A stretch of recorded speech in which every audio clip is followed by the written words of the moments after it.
Good afternoon. Welcome to today's meeting of the Scrutiny and Performance Committee. I'm Councillor Colin Stewart, convener. I'm joined by Ms Guild from Committee Services and Ms Simpson, the Head of Legal and Governance, on the table here today. Can I just remind all members to actually hit the button on the microphone before they start speaking and switch it off afterwards. Members should use the chat function on Teams to attract my attention for a question. We have some apologies today. Apologies from Councillor Drysdale, with Councillor Rebick substituting. Councillor McPherson. Councillor McPherson substituting. Bailey, the Vice Convener, with Councillor Leishman substituting. And Councillor Smith with Councillor Illingworth substituting. Are there any other apologies? And can the clerk just check from those attending online to confirm they're present? Thank you, convener. All members are present in the chambers with the exception of Councillor Robertson. Councillor Robertson, could you confirm you're there online? Present. Thank you. Thanks very much. We'll move on to item 2. Are there any declarations of interest in respect of business on the agenda today?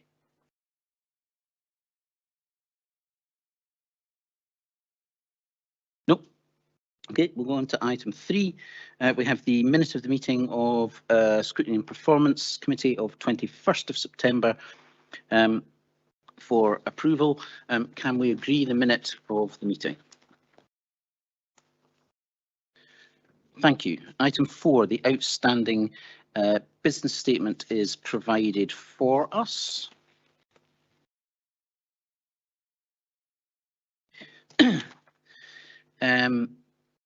So on item 1, I think we have Director Renton online. Do you want to address that one? Yes, certainly, Councillor Stewart. I have provided, directly to you and the Vice Convener the correspondence that we have managed to find, including letters to the former Chief Executive of Dundee from a former Chief Executive of Perth and Kinross Council, information from an officer in Dundee confirming the situation, and then the current signed MOU for Business Gateway. So we have all that information and just looking for confirmation that we can provide that to the rest of the committee. Thanks, Director Renton. Councillor, Bailey and I have had a review of that. This was in completion of an item from the Scrutiny meeting in November last year. The information was to be provided, following which the committee would decide how to proceed.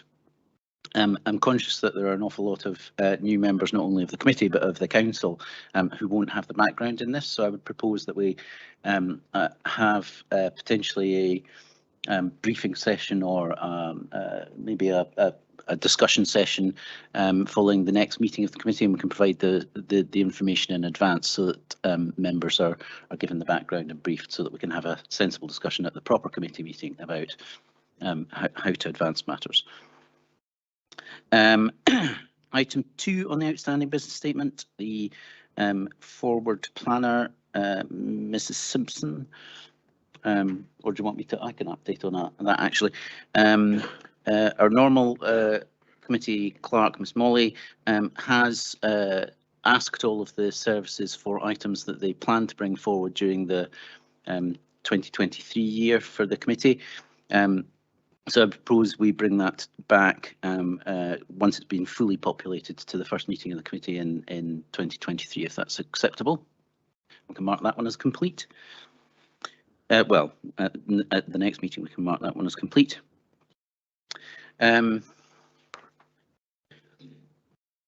The next item, item 3, the briefing note was issued to all members, so that one is complete.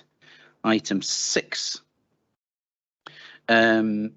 the closing out of improvement actions from the business management improvement plans. We officers and I have held a meeting, and we're going to arrange a development session for members to demonstrate how the committee actually measures performance against outcomes. That will be arranged for early in the new year, and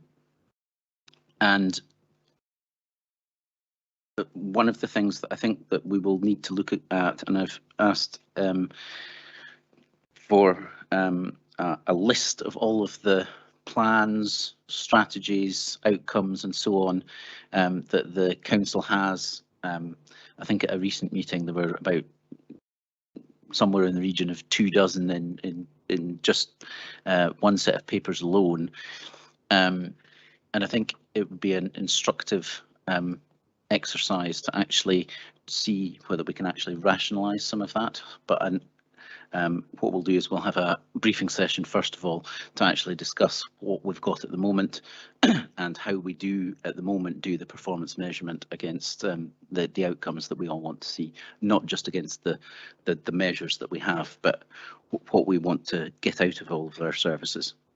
If that's okay. Agreed. Item 7, the data protection compliance.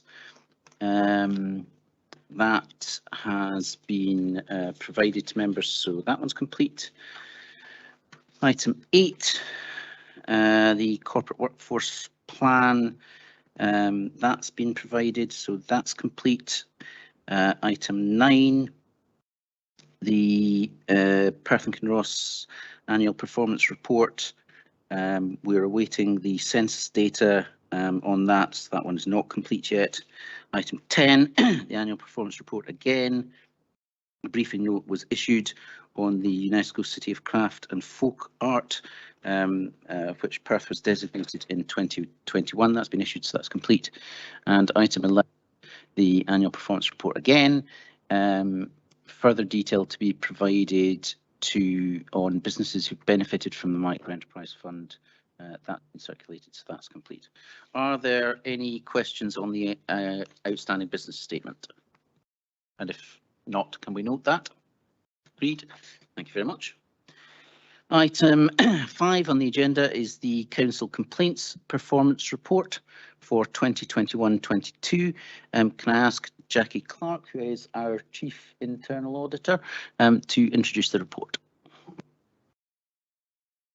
Thank you, Convener. The report that's in front of you today provides assurance to the Scrutiny and Performance Committee that the Council has an adequate and effective complaints handling procedure, and it details the performance in relation to indicators for the Scottish Public Service Ombudsman, and these can be found in detail in the appendix. The report covers the period from 2021 to 2022.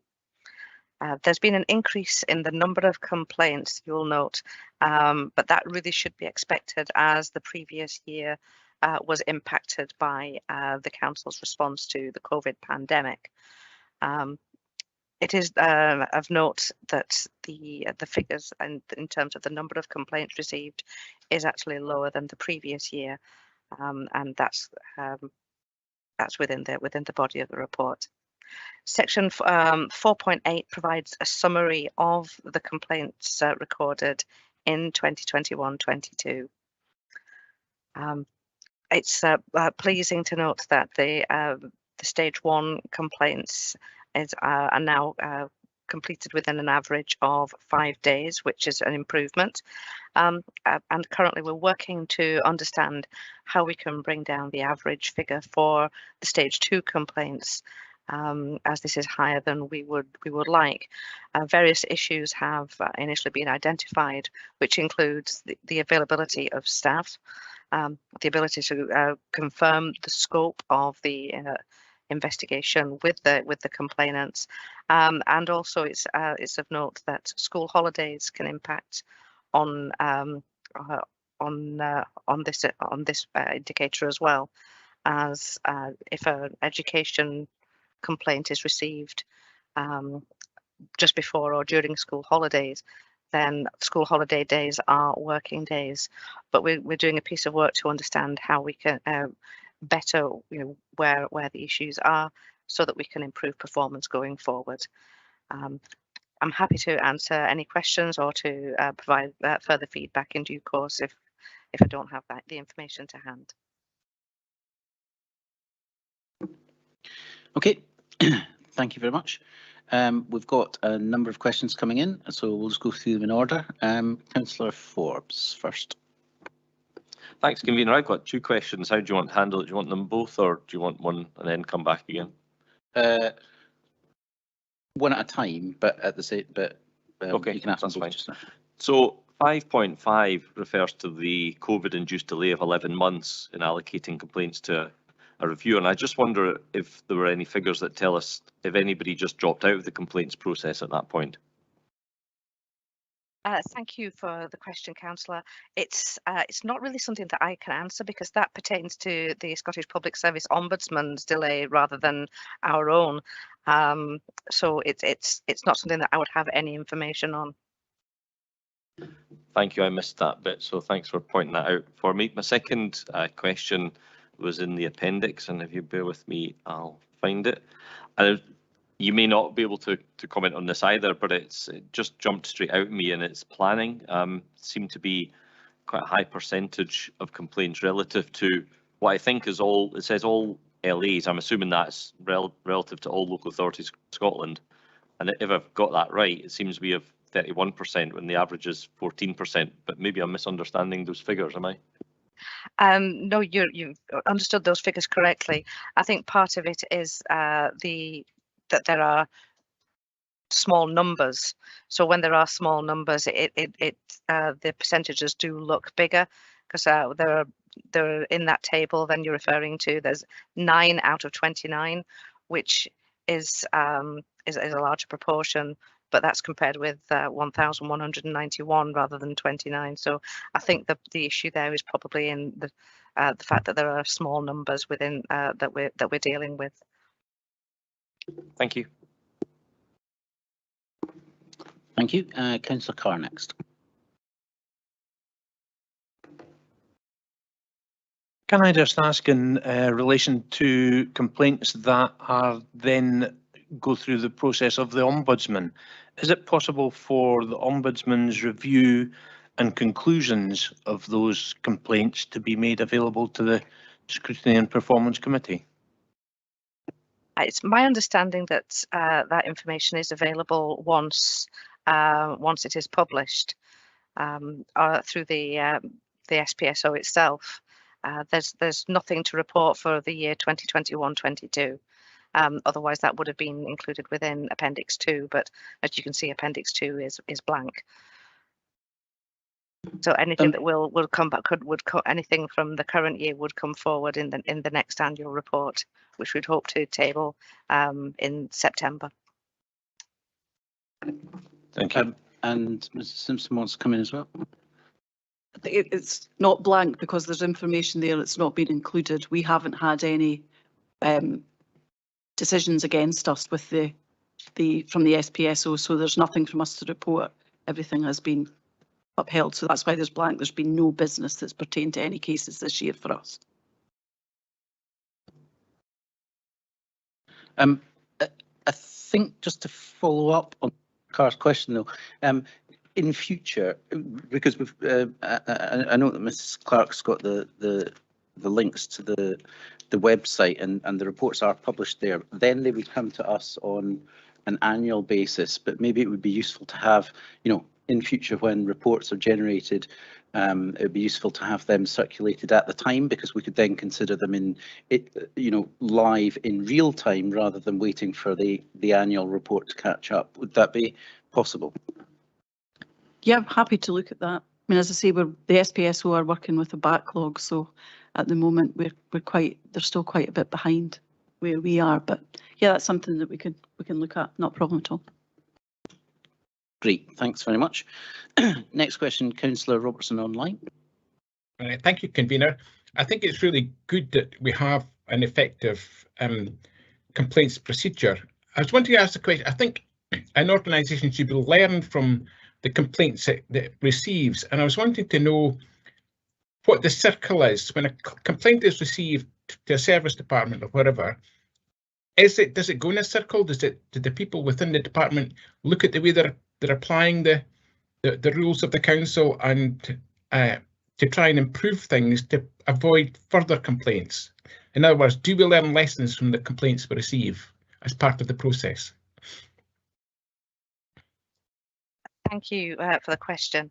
The simple answer is that yes, we do review complaints, and we have a central corporate complaints team leader who has oversight of stage 2 complaints. And where there is learning that can be drawn, she does draw that out, and then that would be shared. There's a complaints handling group which meets periodically within the council from across all services, and any lessons are identified and shared through that forum, and wider if that's appropriate. That's super. That's super. Thank you. Councillor Leishman. Thank you, convener. Is there such a thing as a local authority league table regards timescales for handling complaints? I'm interested to see how we compare with other councils. Thank you for the question.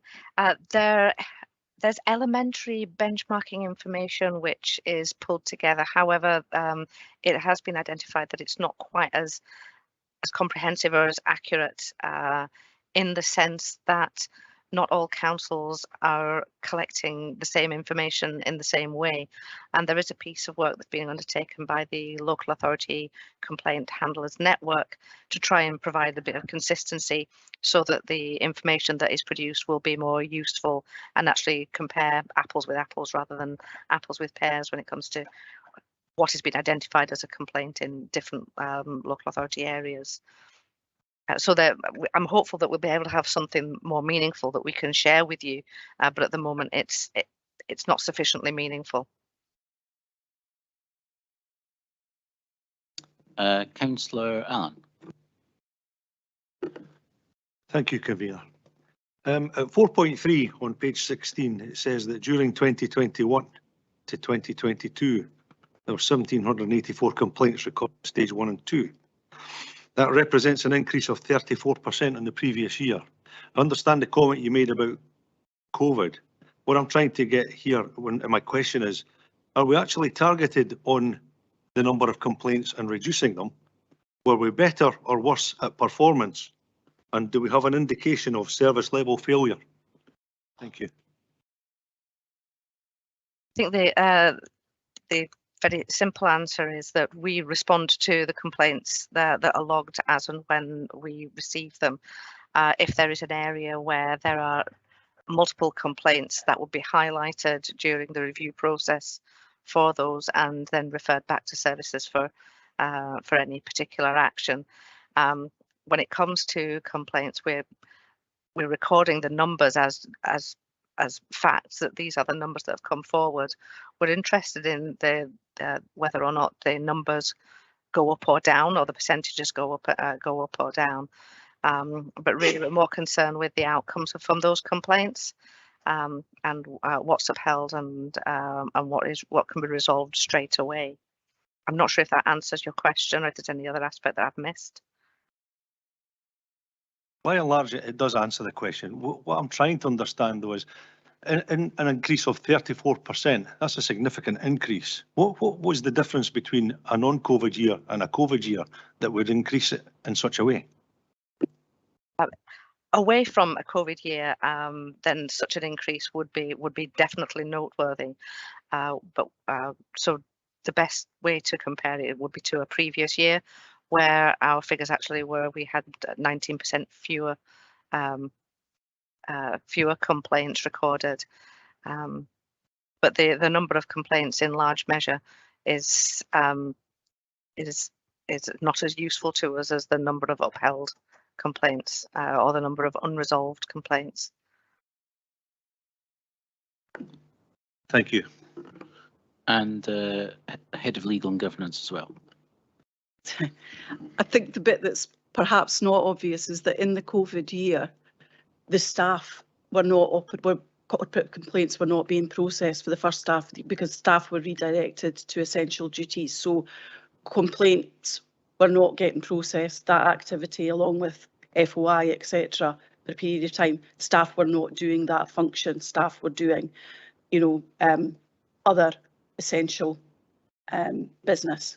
So the stats that were processed for that previous year were obviously down because there was a smaller period of time upon which that activity was taking place. So that's the difference with the COVID. So we expected it to go up quite significantly because we've now been fully operational for this present year because the complaints function has been operating for the entire duration of that reporting period, whereas in the previous year the function wasn't operating for a full year period. So that accounted for the dip in the numbers before, and this accounts for the increase in this period now. And what we're looking at is that compared to our previous full operating year pre-COVID, and it's about the same. So it's not that particular, there's nothing different. And what we would then look at, so there's no concern as regards numbers. We're very pleased, and you should be assured by the numbers that are being dealt with at frontline resolution. There is nothing from the stats that is pointing to any systemic failure or any particular issue or hotspot, because that is monitored closely, and it is a given assurance that the complaints handling functionality is effective and is resolving the number of complaints and concerns from our communities at the front line in the main. And the number of complaints that then go on beyond stage 2 to the SPSO, as you can see, is minimal.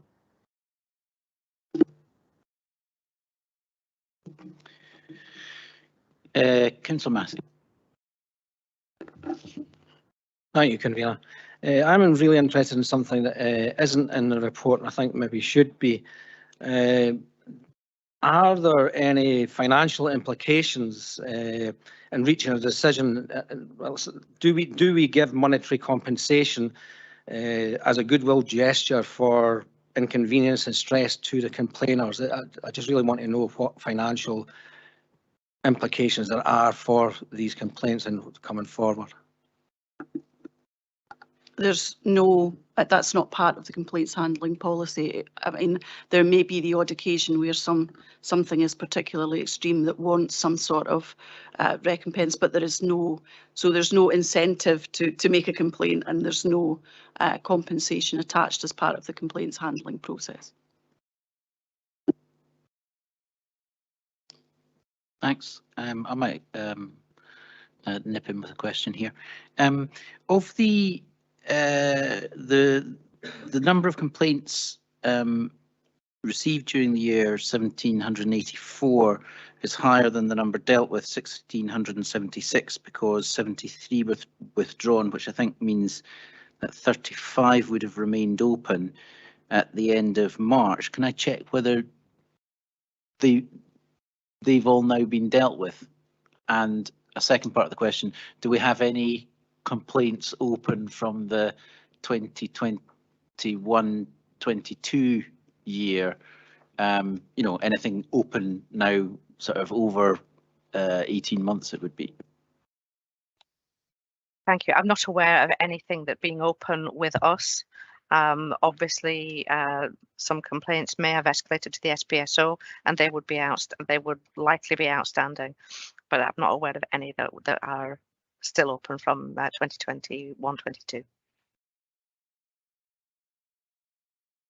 Okay, and the right. Okay, so that's right. Okay, so that's yeah. So all of the ones that were open at the end of 21-22 have dealt with, and nothing open for longer than that. Thank you. Councillor Sharge, you wanted a comment at this point.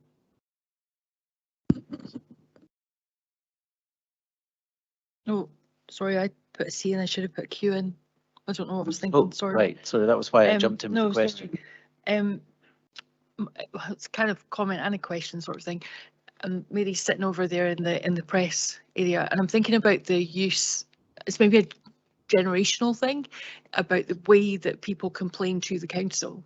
Folk will now take to the council's Facebook page, which I know the team monitor, and will often say, will private message residents, etc. I'm just wondering how we handle that in the future, because I can imagine people that, I mean, I see a generational thing even in my own casework where you'll get a formal letter from some people and then you'll get a private message through your Facebook page or whatever from other people, and the kind of nature by which people complain is perhaps changed, but that doesn't mean that the nature by which they expect a response has changed, because they still expect us to act and get back to them on that action. And I don't know how that is reflected in any of this.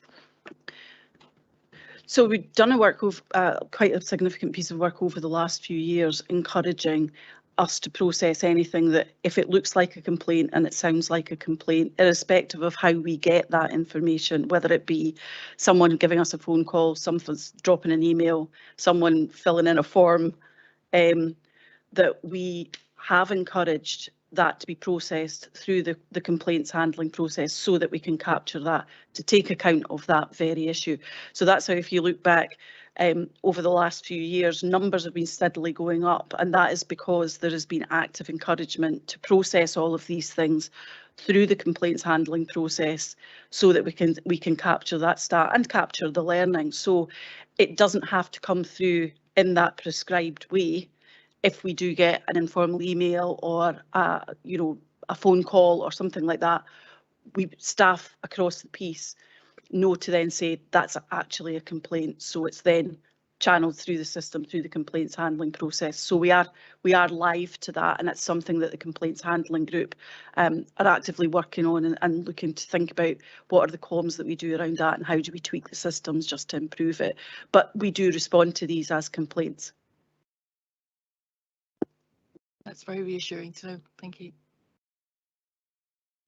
Okay, are there any other questions on the report?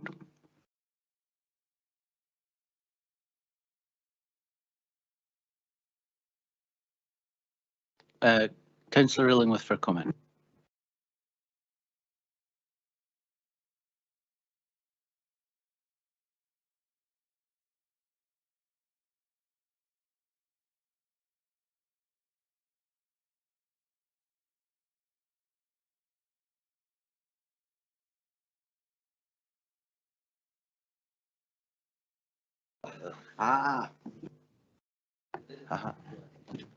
Okay.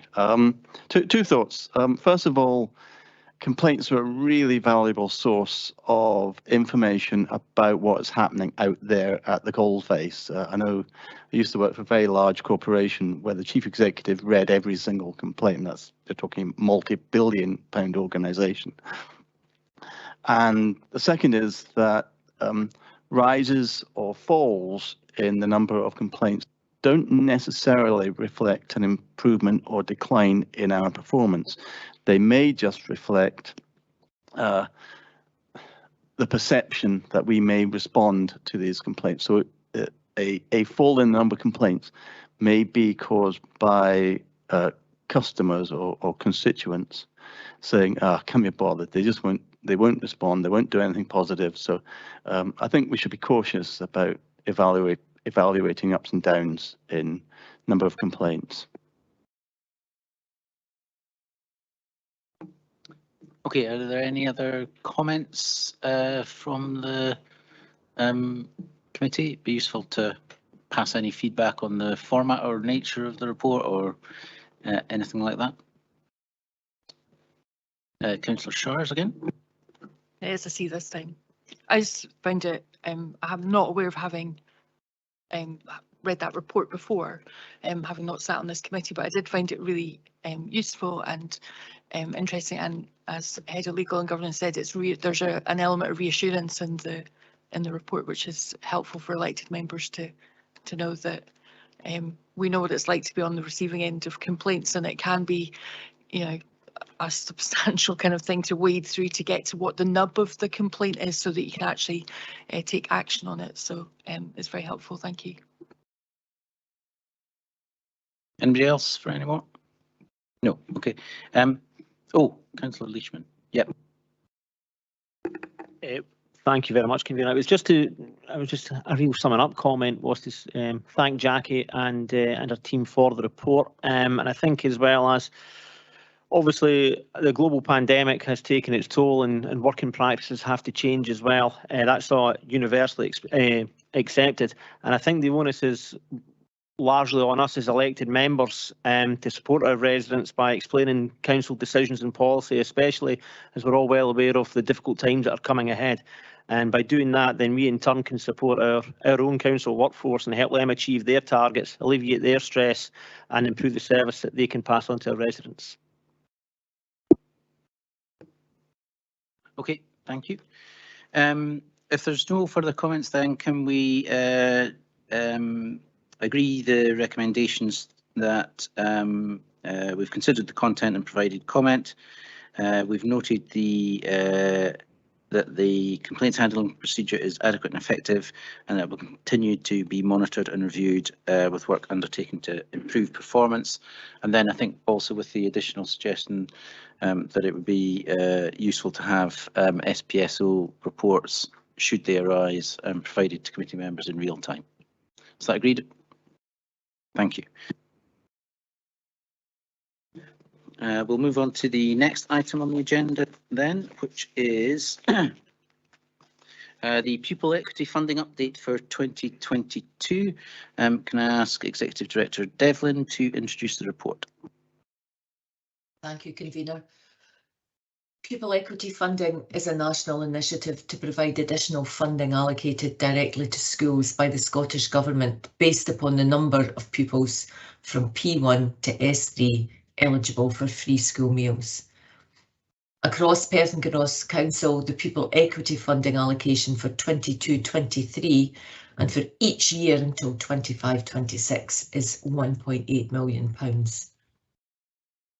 Schools in Perth and Kinross are supported by Education and Children's Services officers to deliver targeted support for children and young people affected by poverty to achieve their full potential, focusing on literacy, numeracy and health and wellbeing. This funding is utilised in a coherent and planned manner to maximise the impact on learning for the learners targeted in each school. Appendix 1 illustrates clearly how data has been collated to ensure the maximum effect of this programme, and selected case studies are used to help contextualise these approaches in individual schools, and Appendix 2 shows individual school allocations. Pupil equity funding budgets and spend plans are monitored throughout the school year, and they are overseen by the Raising Attainment Board, providing support and guidance as appropriate. Myself and other officers are here, Convener, to answer any questions that the committee may have. Thank you. Thank you, Ms Devlin. Do we have any questions from the committee? Councillor Allen. Oh, beg your pardon, Councillor Leishman's first. Thanks, Convener. On page 45 or page 8 of the Pupil Equity Fund report, there is a case study about outdoor learning at Murphley Primary School. The first part of the question is, are primary schools throughout Perth and Kinross participating in outdoor learning? And part 2 is, Murphley Primary School worked with a third-party provider. How many of our teachers at schools throughout Perth and Kinross are able to deliver outside learning, and what are the timescales for staff to be able to deliver these sessions? Thank you. Mrs Devlin? Yes, thank you, Convener. Councillor Leishman, there's a few requests in there for some specific details that we may not have answers to today, but we'd be happy to provide committee with at a point thereafter. In terms of schools outdoor learning, all schools are encouraged to participate in outdoor learning from nursery through primary and on to secondary school. Different groups of staff will have different training from different providers. For example, we saw very recently the success of Grantley Primary School, who have been operating as what's called a forest school for a number of years, and a number of our schools actually have forest school accreditation.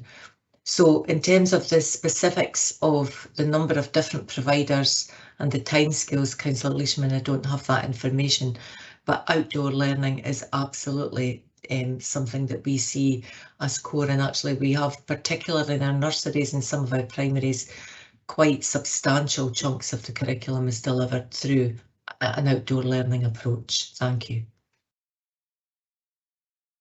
Thank you. And Ms Johnson, Head of Education and Learning, do you have anything to add in about the detail there? Thank you, Convener. No, I think the Executive Director has said pretty much exactly what I would have said, that we do have a wide range of providers and different ways of delivering outdoor learning. But I would say that in Perth and Kinross, all of our schools and all of our nurseries do participate in some form of outdoor learning, and that is very different depending on whether it's a nursery up to an outdoor education programme, which is delivered in fact by outside providers in our secondary schools. Thank you. Okay, thank you. Councillor Allen. Thank you, Convener. Under PEF allocations, it suggests that 80 out of 81 schools in Perth and Kinross received PEF. Are we allowed to know which school didn't and why? The reason that a school wouldn't, sorry, Convener, the reason that a school wouldn't receive any PEF allocation, Councillor Allen, would be because there would be no eligible pupils in the school for that. So the allocation is made on the basis of young people who are eligible for free school meals that are linked to qualifying benefits, not linked to universal free school meals. So if there's no children in a school who are eligible because they're part of a family who qualifies for those benefits, there'd be no pupil equity funding allocated to that school. In terms of the individual school, I don't know that detail, but I'm sure we could provide that away from this committee. Thank you. Councillor Shires. Thank you. My question's on 4.13, where it talks about almost all schools now measure the impact of their through a bespoke tracking tool.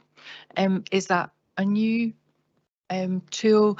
And how I'm curious about what data it's measuring and how that is then used to make future decisions about how PEF's allocated within the school. It's not one I've heard of before. Mrs Johnson. Thank you.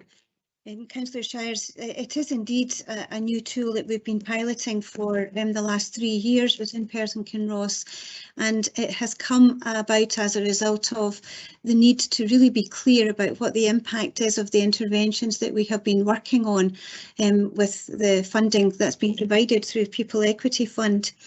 And so therefore we've been working with our Education Scotland Attainment Advisor to really strengthen our ability to develop really good evidence of whether an intervention is working or it isn't.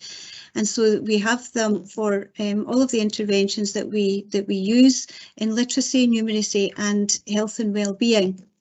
And we do that through training of staff in the first instance about looking at what the measures are that they're going to use, and then we track and record those measures and the evidence of those measures across the year. The Closing the Gap tool has proven to be really very successful, and in fact we've been asked by other local authorities and nationally to share what we're doing, because there's quite a lot of interest in other local authorities developing something similar, and it really has helped us to sharpen our evidence of which interventions are making a difference and which aren't. We have been piloting it and we've streamlined it over the last couple of years, and we're at the position now where this year we are expecting all schools to be able to use the Closing the Gap tool, and that will help us then across all of our schools to have really good evidence of what interventions are making a difference. Thank you. Thank you. Councillor Carr next, I think. It's clear that the Pupil Equity Fund is an important tool in the advancement of pupil learning. Can I ask, are school management teams throughout Perth and Kinross regularly updated on the benefits of the Pupil Equity Fund and how best to use it to benefit pupil advancement? Sharon's waiting to see if I'm coming in, and I'm waiting to see if Sharon's coming in. So, Convener, can I Sure. just say that the answer to that is that yes, there is support and guidance provided for all of our head teachers in relation to judicious use of PEF to secure the best outcomes possible for children and young people in every school. That guidance is updated regularly, and it's evidence-based guidance that's provided to our schools. Thank you. Thank you for the answer there. It's good to see that the good practice is shared amongst the schools. Have we got any more questions?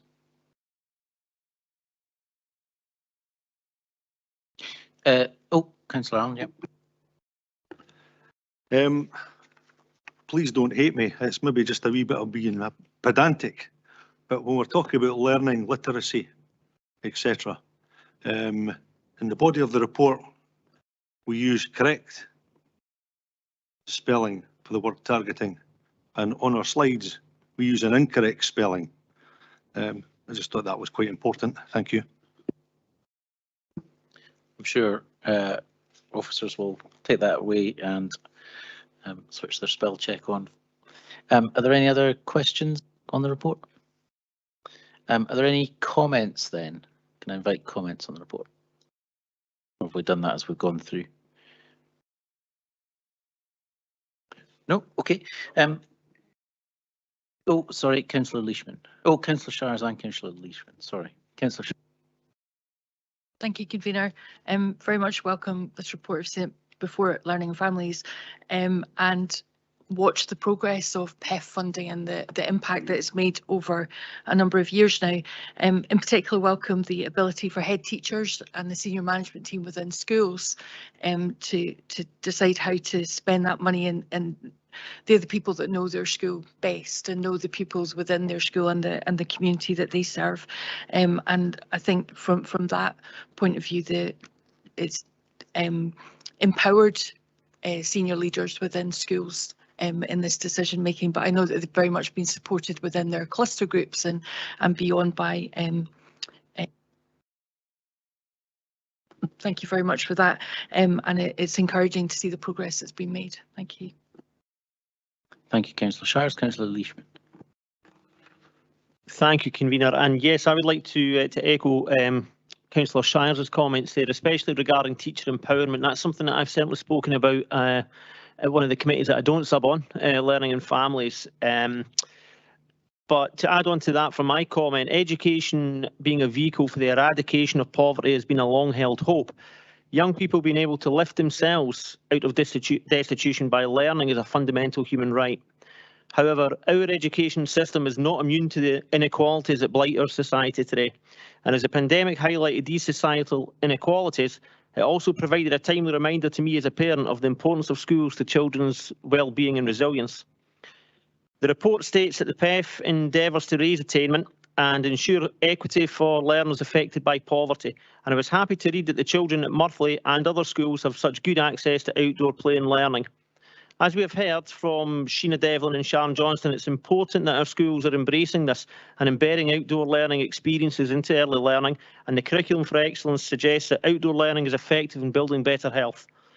It was also excellent to read that the attendance data showed an upward trend at Perth High School, and potentially disengaged learners staying on to continue their education and others finding their way to further education or employment. That's a brilliant example of making a positive difference. Thank you, and thanks for the report. Thank you, Councillor Leishman. If there are no other comments on the report, then we have scrutinised and commented, and note also that it was considered back at the start of the month by Learning and Families. Can we move on to the next item? Is that agreed? Thank you. The next report is the Raising Attainment Update. Again, this was considered by Learning and Families Committee at the start of the month. Can I ask Executive Director Devlin to introduce the report? Thank you very much, Convener.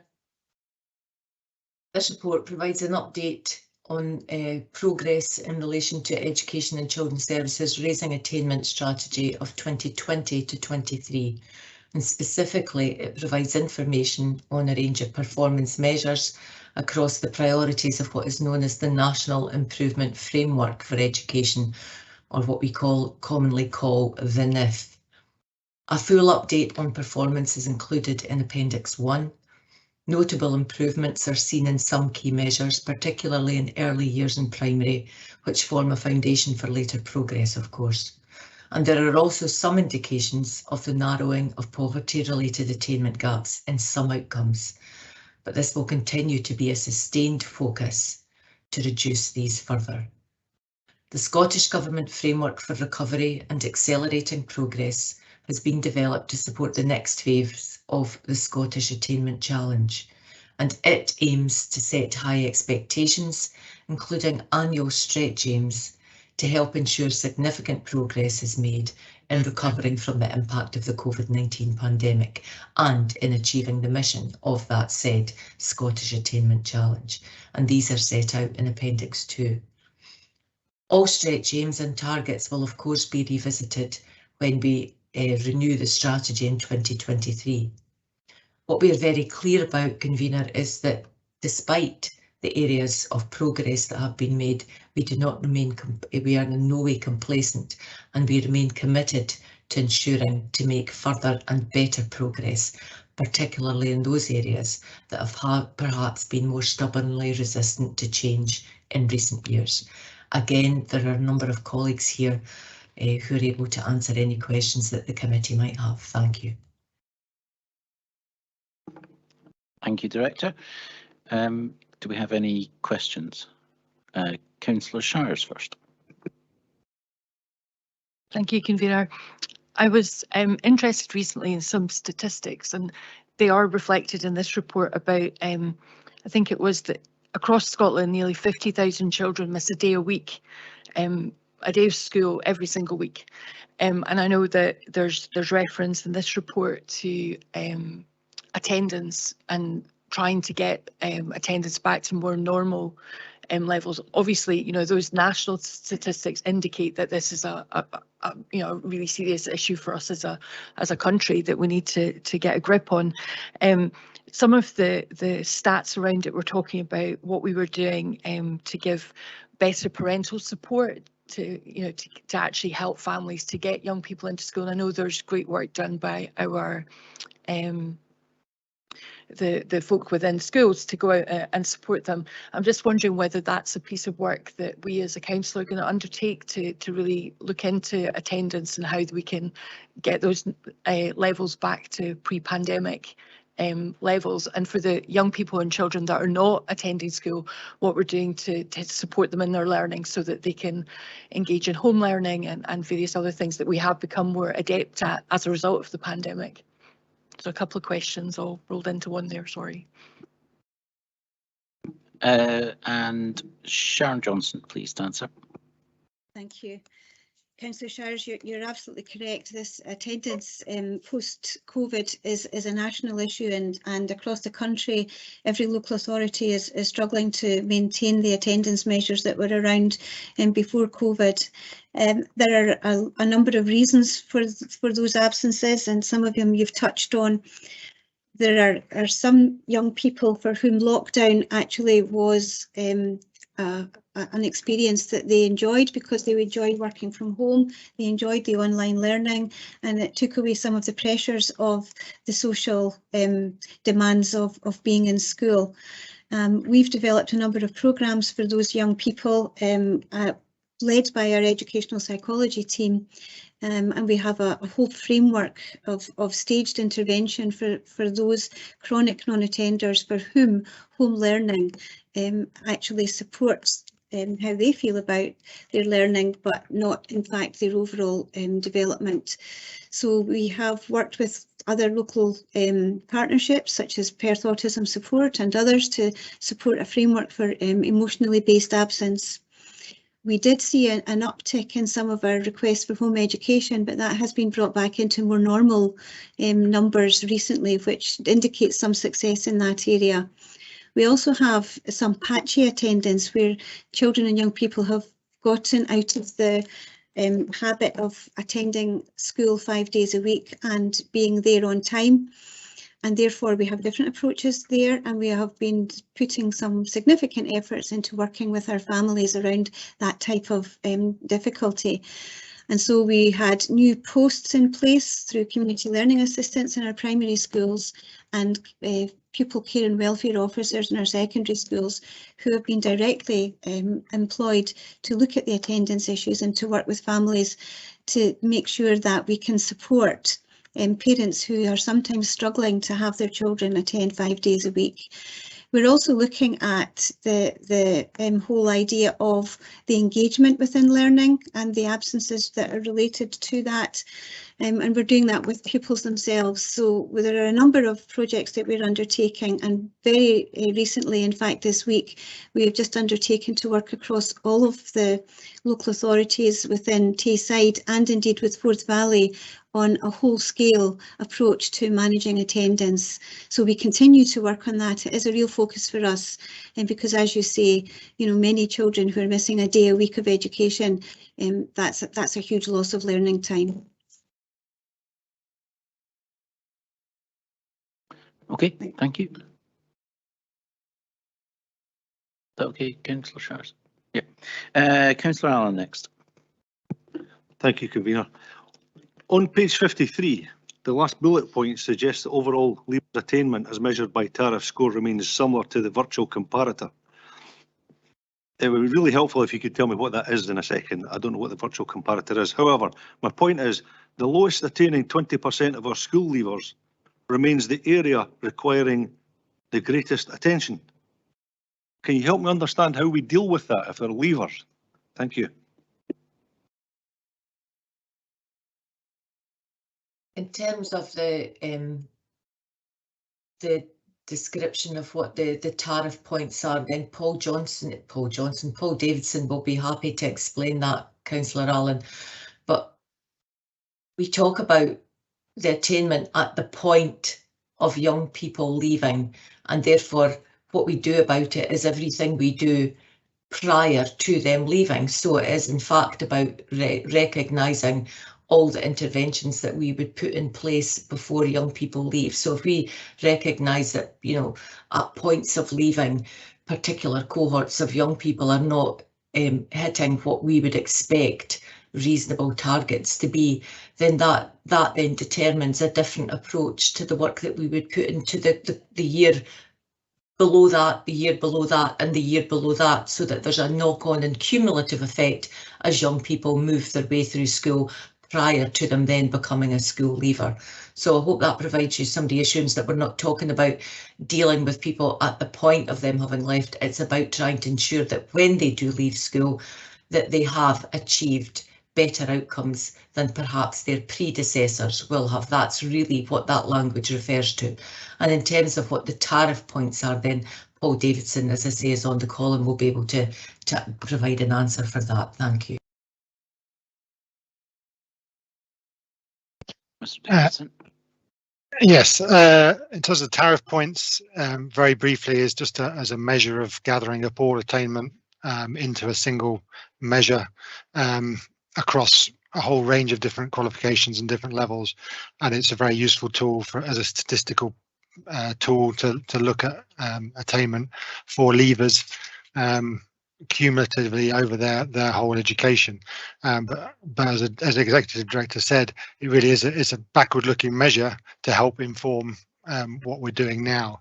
But as an outcome measure, it's very useful. The virtual comparator is another tool that the Scottish Government developed that enables schools and the local authority as a whole to make a sensible comparison or benchmark of their attainment. And it's not with a particular school or another particular authority because they will vary so much, but it's essentially a comparison on a statistical basis with pupils from a similar background who are leaving at the same point in their education. So if there's mostly leavers at S6, then the comparison will be with mostly leavers of S6. And it also takes into account social deprivation, additional support needs, and gender, and those four characteristics make up or inform the virtual comparator. So it's as best a benchmark as we can get statistically, and to see whether we are above or below that comparator is a very useful tool. Can I ask a supplementary? Just linked to that here. On page 91, there's a chart and it suggests that 86% of S4 are staying on to S5. Yet within the statistics, if I've read them rightly, we're suggesting that 68% of people are not achieving any hires. I'm just trying to understand it all. How is that all happening? Thank you. Councillor Allen, I can give some indication about that. Not everybody would necessarily be sitting hires in S5. There could be a range of other courses that they would sit, and so hires should not be seen as the only measurement of attainment for young people who are in S5. So some young people will sit national fives in S5, some will sit a range of other Scottish qualification accredited courses, leadership development courses. Some might be undertaking study at the college, and it may not be hires, but there'll be a range of different qualifications, and so therefore hires should not be seen as the only measure of attainment that young people may get when in S5. Thank you.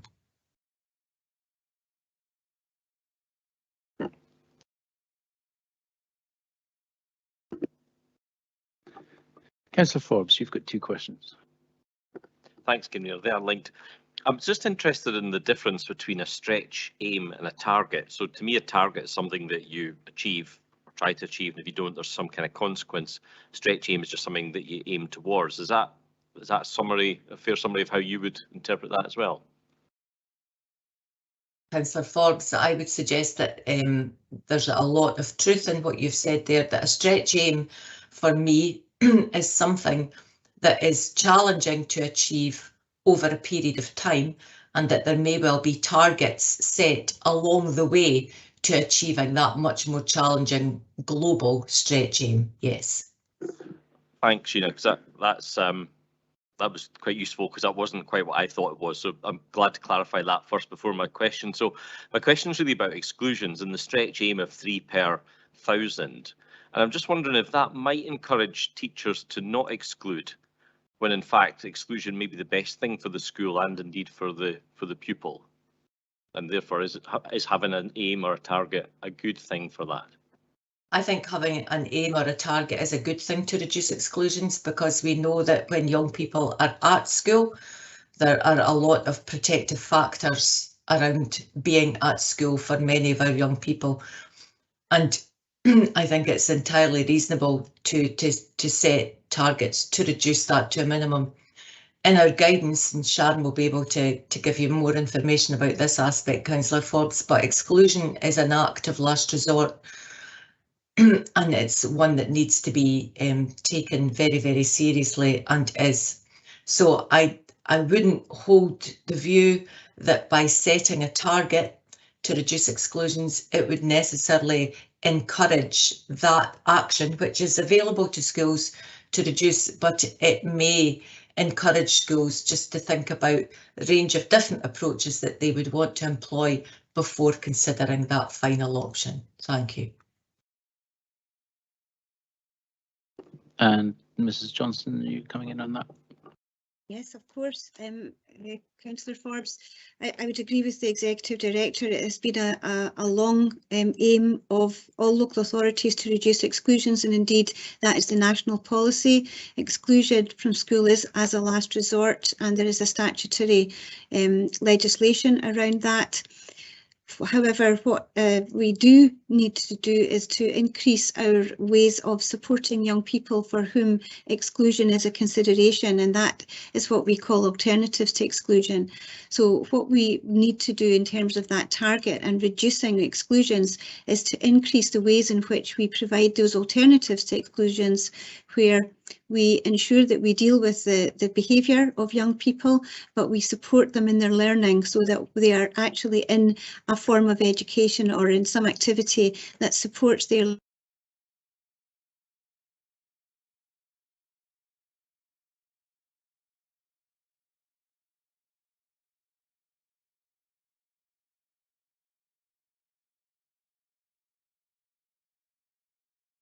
Okay, unfortunately, Mrs. Johnson seems to have frozen online. Oh, you're back.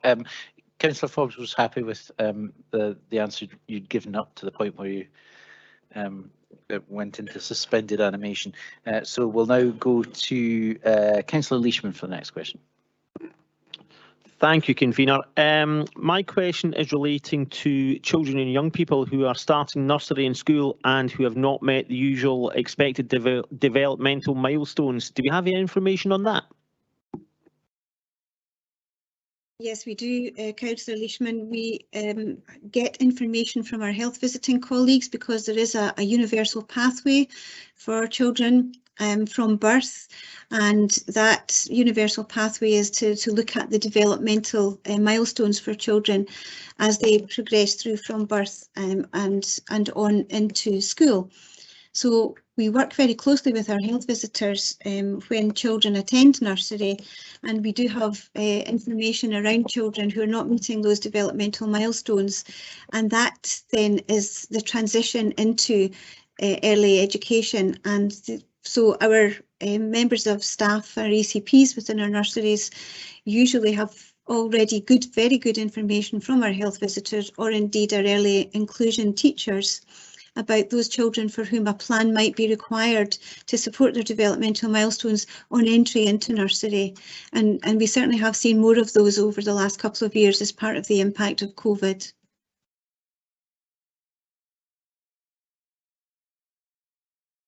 Thank you. Thank you. Next question, we're going back to Councillor Allenthorpe. Thank you, convener. On page 64, we talk about broad general education, preschool to S3, and the proportion of pupils achieving expected curriculum for excellence levels, literacy and numeracy in 1, 4, 7 and 3. It says there the benchmarking of our performance against other local authorities will not be published until December 22. Given that that's by and large tomorrow, have we got any early stage indicator of how we're doing against other local authorities? Thank you. Councillor Allen, we only have the indication of our own performance, which has improved, but the data has not been published by the Scottish Government yet, and when that does, that's when we'll know what our benchmarking is against other local authorities. But what we do know is that our improvement across BGE has been an upward trend, and that continues for this year. So until the Scottish Government publish their data in December, and Paul Davidson, who will be able to help us with that, will then do a benchmarking exercise to see where we sit in terms of the national average, and then where we are with our virtual comparators. Thank you. And Councillor Robertson online. Thank you, convener. Can I ask about homeschooling? There's always a history that more and more people are homeschooling their children. Where do they fall within this overall scheme? Councillor Robertson, that is an opportunity that's open to parents. It's a parental choice if they wish to home educate their children. So if a child does not enter a primary school, then there is no requirement for us as a local authority to give permission for that. Then that is entirely a parental right to do so. If a child attends a school and then chooses not to continue to attend, then as a local authority we have a duty and a responsibility to look at the homeschool plan that a parent might wish to put in place for their child, and then to offer to monitor and support that parent in their exercising their rights to homeschool. Once a parent decides to homeschool a child, then although we can provide, and we have certainly discretionary powers to support that family, then there's no duty for us to do so. And therefore what we do is we encourage very much a continuing arrangement with those parents who are homeschooling, because at some point in the future they may wish to re-enter state school education, at which point we'd be happy to take them in. And over COVID, where we had some children and young people who were reluctant to return to school, and parents were considering homeschooling, we actually did quite a lot of flexible arrangements for parents, so that we were looking at some children coming in on a part-time basis and then building their way up into a full-time provision. And some parents then chose to continue with homeschooling for their young people because they felt that was the best option for them. Okay, thanks very much indeed for that. And it's a slight supplementary. Are we aware of all the children who are homeschooled? We're aware of all of the children who have told us that they are homeschooling, and that's about 90 children at the moment. But there will be some children for whom they have never been part of the state school education process, and we will not know those children. So we would not be able to say that we know every child in the authority who is being home educated. Okay, thank you. That's been very helpful.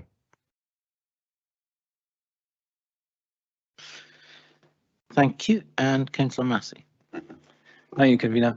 I'm on page 84, looked after children and young people.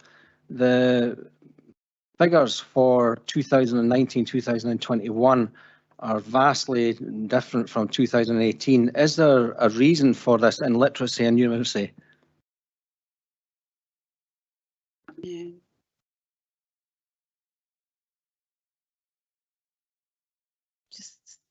Sorry, I'm just getting to the page that you're looking at, Councillor Massey.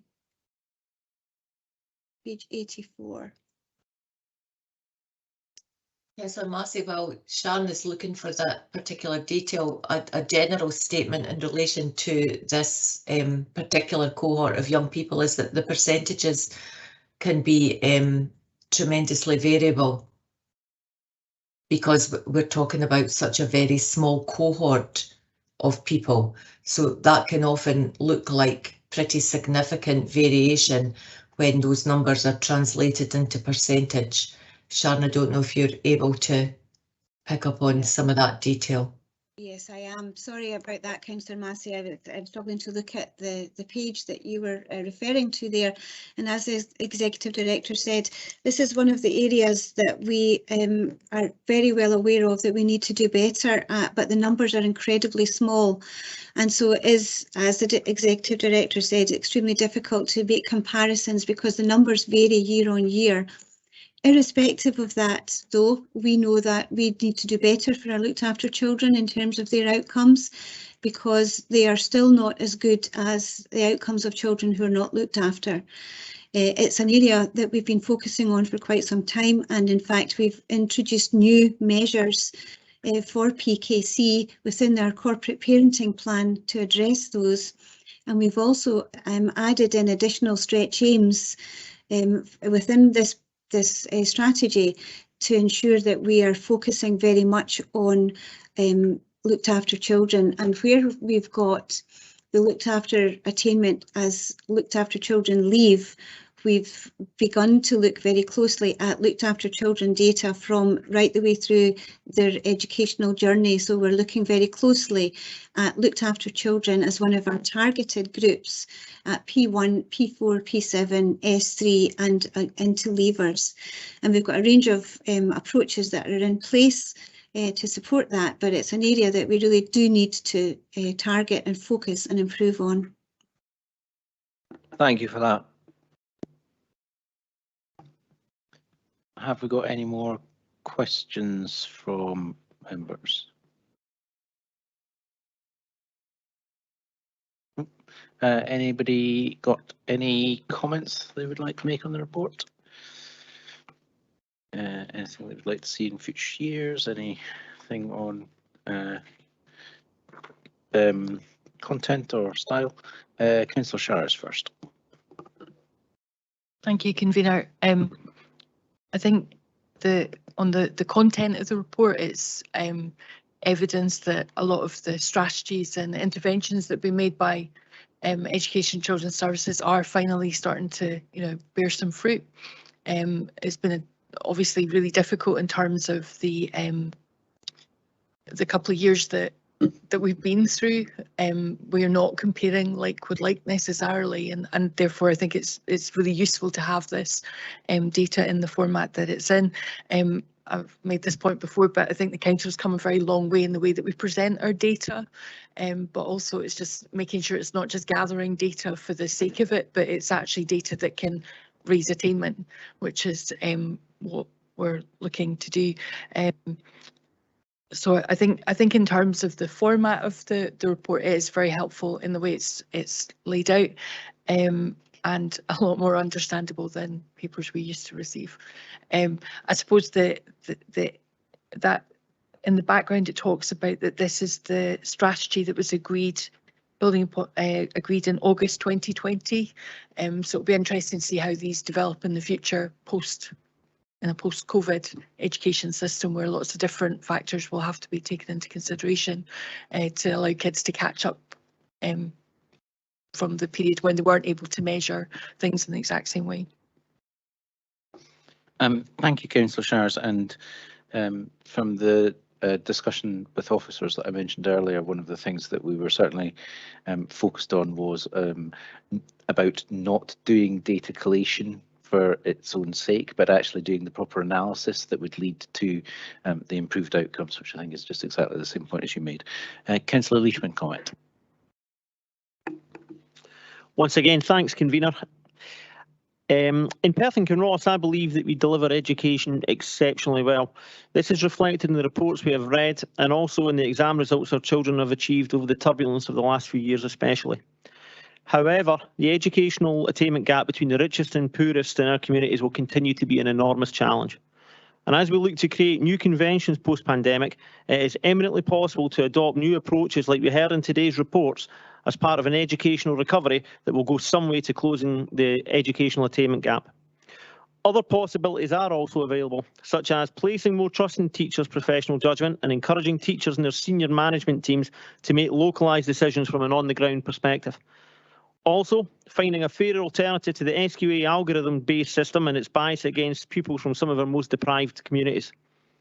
But it is wrong to just be critical of the beleaguered SQA, when scrutiny should go beyond that particular body, especially seeing that it seems to be the government's intention to keep education reform to a minimum by keeping accreditation and regulation functions within the new version of the SQA, very much against the Muir Review recommendations. Sadly, there are limits to what we as a council can achieve when it comes to closing the attainment gap, but it's reassuring and I'm glad as a parent that we are doing everything we can. So thank you to Sheena Devlin and her team for both of the reports this afternoon. Thanks, Councillor Leishman. Any other comments from the committee? We just agree to note the report and move on. Thank you very much. The next item on the agenda is the Perth and Kinross Child Protection Committee Standards and Quality Report for 21-22. We're joined by Bill Atkinson, who I think is the chair of the Child Protection Committee, and Ross Drummond, who's an interagency coordinator for the work.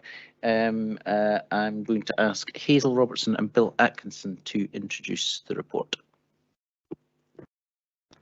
Thank you very much, convener, for the invitation to attend this afternoon. And for some of you, this will be a report that you've seen now for a number of years. For others, maybe for the first time. But we're very grateful for your time and your interest this afternoon, as indeed the council has been for many years on the whole issue of child protection.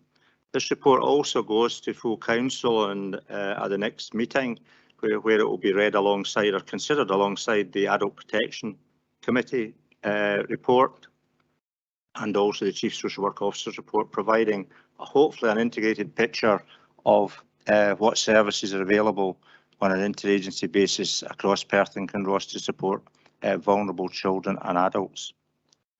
You'll see the report's broken into a number of areas. I was interested in the discussion you just had about data. We've tried over the years to develop our data to help inform improvement. And I'm hoping that amongst the significant amount of data you've got there, that it will be clear where we're seeing changes to the pattern of referrals that we're receiving and the demands that that's placing on council and indeed our community planning partners. Just to give you, you'll see the picture is emerging not only in the last year, but over 3 to 5 years now of significant rises in some parts of the process, particularly the early part, the number of referrals that we're receiving from mainly the police, but also education, the initial discussions that we're having with police, health and other bodies, and a rise also in investigations that are taking place to consider whether any child requires safeguarding. On the other hand, you'll see quite a significant reduction in some parts of the system around initial case conferences and new registrations and child protection orders, despite the small numbers in relation to the latter. So it's a changing picture over the years, and one which we certainly considered last year, and on the basis of discussions here and elsewhere, we undertook an audit to satisfy ourselves that although a significantly rising number over the 3 to 5 year period of work coming in for consideration as to whether children need to be protected, at the end of registration, case conferences and ongoing work, there was an equivalent reduction. So we undertook an audit, and you'll see a mention of that in the report, and Ross has got plenty of detail if you're interested in hearing about that. But fundamentally what that showed was that we are providing quite a lot of services, and by we I mean all the community planning partners are providing services to support children and young people at the earliest possible stage to avoid them progressing to formal statutory intervention around child protection, case conferencing and registration. The report also, I think, highlights the importance of listening to children, and you'll see an increase in our involvement both through our Children's Rights Service and through our independent advocacy services, to making sure the voice of children is heard at any processes that are involved in regards to the safeguarding. Wider than that, we've also, you'll see quite a lot of information about how we're trying to safeguard all children, not just those who have come to our attention through Rights Respecting Schools programme, through the NSPCC programme, through Young Carers work, provided mainly by PCAFS, the voluntary organisation. The report also touches on the importance of making sure that the best way to provide support to children is to provide staff who are well trained and well supported in social work, education, health and the voluntary sector, main players, indeed the police. And quite a lot of the work that's undertaken by the Child Protection Committee and the constituent parts are around how do we develop helpful protocols, guidance, procedures which support the difficult and complex decisions that have to be made by staff, and how do we provide them with a range of training and development opportunities to make sure that they're as skilled as they can be in this area of work. And I think you'll see quite a shift during the pandemic towards more online and digital offers for our staff across all partners, and how encouragingly that has been taken up to a high level. And finally, and certainly last but not least, is the whole question of leadership and the importance of at child protection committee level, but also at our chief officer group level and across the public protection arena, with all services and indeed all partnerships working in different aspects of protecting and supporting vulnerable people in Perth and Kinross. There's been enhanced efforts to strengthen these relationships and partnerships. Finally, the significant part of the report is taken up in terms of our improvement plan going forward over the next 2 years. And again, you'll see some hopefully measurable and clear detail of what we're trying to do across these main areas, again, about supporting and listening to and supporting children, about how do we develop the professional input as far as possible staff, and how do we set the example as leaders to ensure that all possible steps are taken across all partners to work together in this difficult area. Hopefully that gives you a flavour of what's included in the report and some of the main points to it. Ross and I would be more than happy to answer any questions or take any comments from you, so thank you.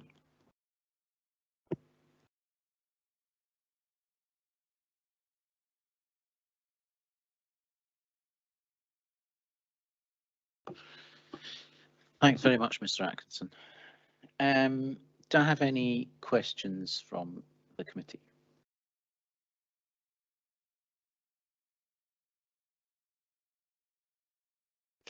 Councillor Shires.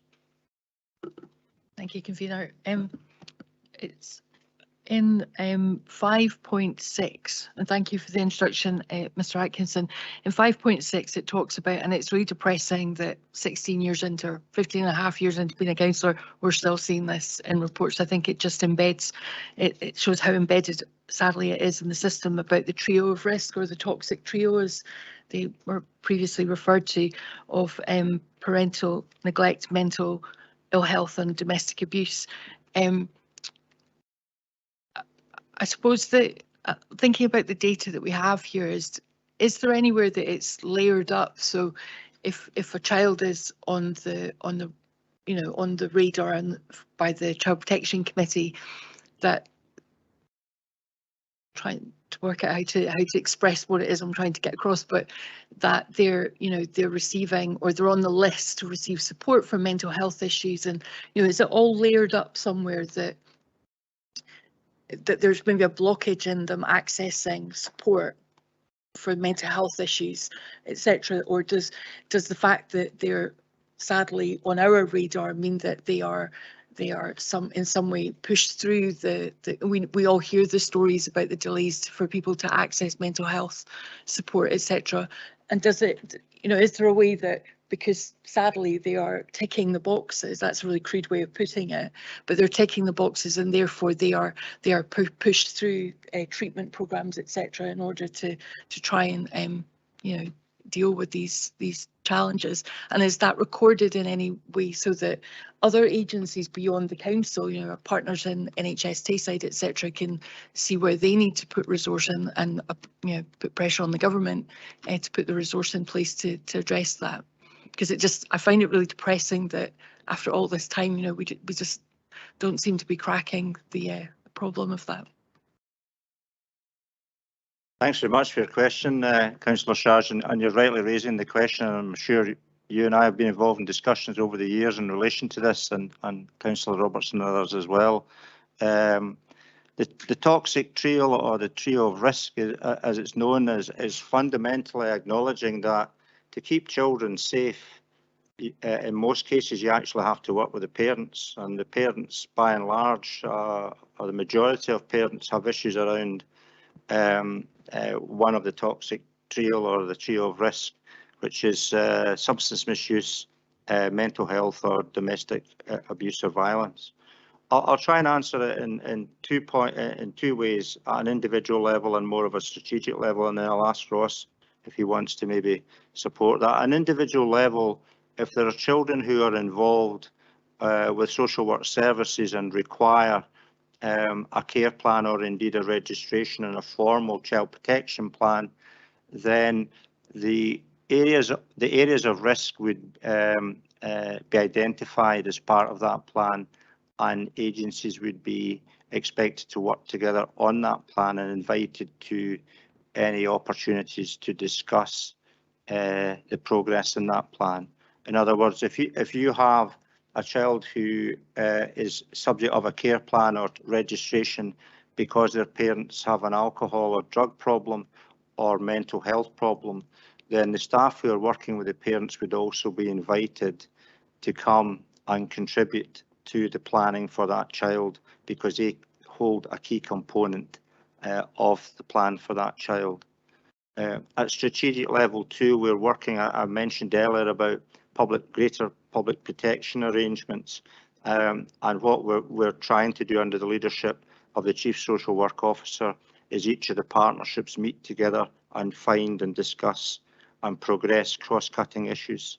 So Ross will be able to tell you about some of the work, and his colleague in adult protection can tell you about some of the work they're doing, the Violence Against Women partnership in supporting a coherent and an integrated way of addressing violence against women and the impact that has on children. So at an individual level, we try to do that. But of course, one of the key things for improvement is learning from areas, learning reviews that we conduct in cases where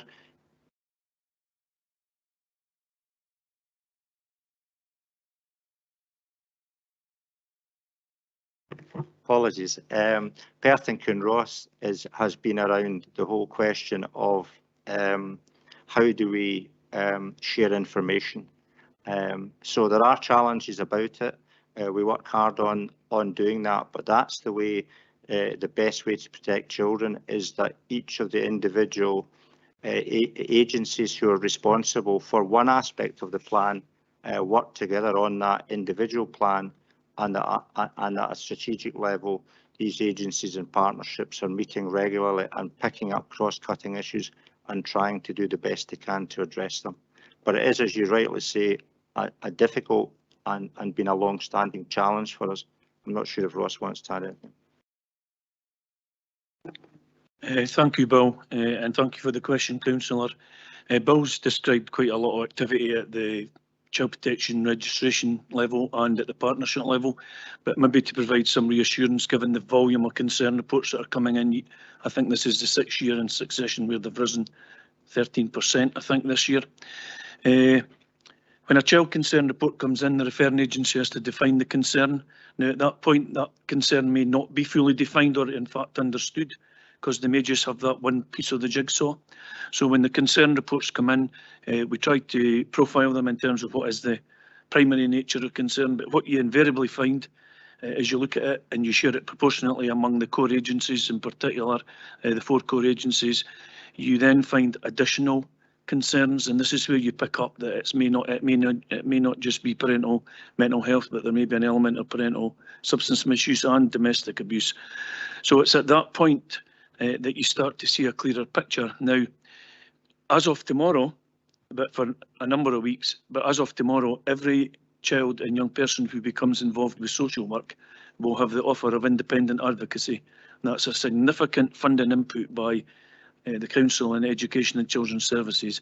We know that 86% of those children referred accept that offer, and they will advocate for that young person and to some extent their parents using mental health monies, drug money, drug and alcohol funding, and also from the money they get from ECS.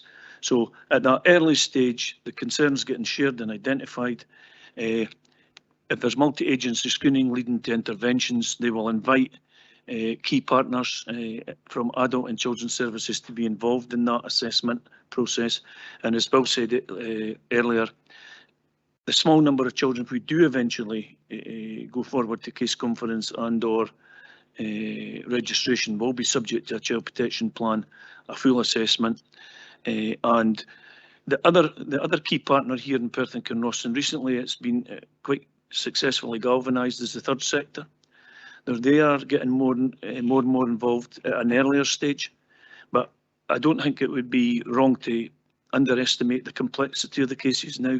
There seem to be more complex as the years go on, and you very seldom find it to be one concern or one difficulty. So the trio risk is a continual feature. We profile it all the way through. We have, as Bill says, we've got cross-cutting work in place at a partnership level. So we're trying to develop the staff, support the staff, put in place guidance and toolkits. And indeed, the report touches on some of that in terms of domestic abuse, the Safe and Together model, and the trauma-informed practice training that's getting rolled out across P&K for the 3rd or 4th year now. So it's a combination of support, but it's trying to identify all the causes of the concern, and as I say, they can be complex, and there's no one easy answer to any one of these children's concerns. Thank you very much for that, and I think all of us, you know, any child that appears in these reports, I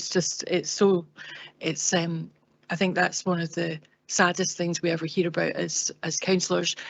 I mean, some of the comments you were making there were, you know, it just concerns me that, you know, we do everything we can at our level, but we require the partners that deliver, you know, the mental health support for parents, the drug and alcohol abuse support, the domestic violence abuse support, and that's kind of a wee bit out of our control. And it's just trying to make sure that we, in the reports that we put together, we provide the evidence and the data that surely Scottish Government have to listen and make the resources available to our partners and to ourselves in order to really crack in. But it just saddens me that 15 years down the line, we're not actually seeing any improvements. We're just actually seeing more of these sad cases being brought forward to people like yourselves. So yeah, that's basically what I was getting at with the report and the data that sits around it, and how we deal with our partners in making the case for additional resource to try and tackle these issues. Thanks. And maybe I could come in with a supplementary or two there. In terms of the independent advocacy for the children in those situations, will be. I presume the answer is yes, but are those is there continuity of those independent advocates? Because I would imagine that one of the things that's really critical for a child in that sort of situation is that they don't have too much unnecessary, change and turmoil, and that if 86% of them are taking up the opportunity for an independent advocate, it would be really useful to make sure that there's continuity of that advocacy process. I think the short answer, Convener, is yes. I think that's attempted. Obviously, independent advocacy is a voluntary organisation in its own right, but we work very closely with the Chief Executive. She sits now in the Child Protection Committee. Work very closely with her, and I think the indication from the announcement that Ross made earlier about the significant development in the service level agreement suggests that the commissioning body, which is Education and Children's Services, is very pleased with the services that we're receiving. So as far as possible, I think it would be about trying to maintain the importance of, as you rightly say, that relationship that's developed between the young person and the trust that they require in the advocate to represent them in the way that best they can. Great, thanks. And just to follow up on another point, I think Councillor Shires was talking about where you get that sort of log jam, where you maybe just need to sort of break the cycle of, or find a way of breaking out of that toxic trio. I think you referred to it as. Is that something that you face? Are there difficulties with that? Is it just the length of whatever it might be, waiting lists, or the available resource, or is it a sort of systemic inbuilt issue with agencies talking to one another?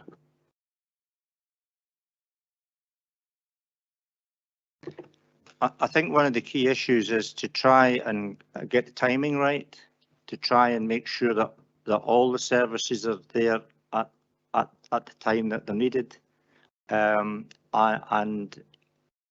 understandable delays and pressures in different areas can sometimes block that or create challenges to that. Clearly, if somebody is requiring, and one of the classic situations that the social work staff have to do is to try and balance the needs of the child with the recovery progress of the parent. So the parent needs to have the motivation and the services available to them to move at the pace that's required for making sure that the child's best interests are are served, and sometimes that can be a bit of a dilemma and a clash, not because there's not services available at the time that they're needed, but simply because the family's not in a place, or the parent, whoever it happens to be, may not be in a place to be able to receive those services and do their own motivational work, etc. So it's complicated. It's complicated, you're rightly to say, in part by resources, but also because of the nature of what we're dealing with, requires people to move at a pace that sometimes conflicts with other people's interests. Thank you. We've got a comment from Councillor Robertson. Thank you, Convener. I always think when we come to discuss the child protection reports, it's always it's such a difficult area, and it's also so important for us as a council. I think I'd like to compliment Bill Atkinson and his team for preparing this and bringing it forward and reporting on where we are today.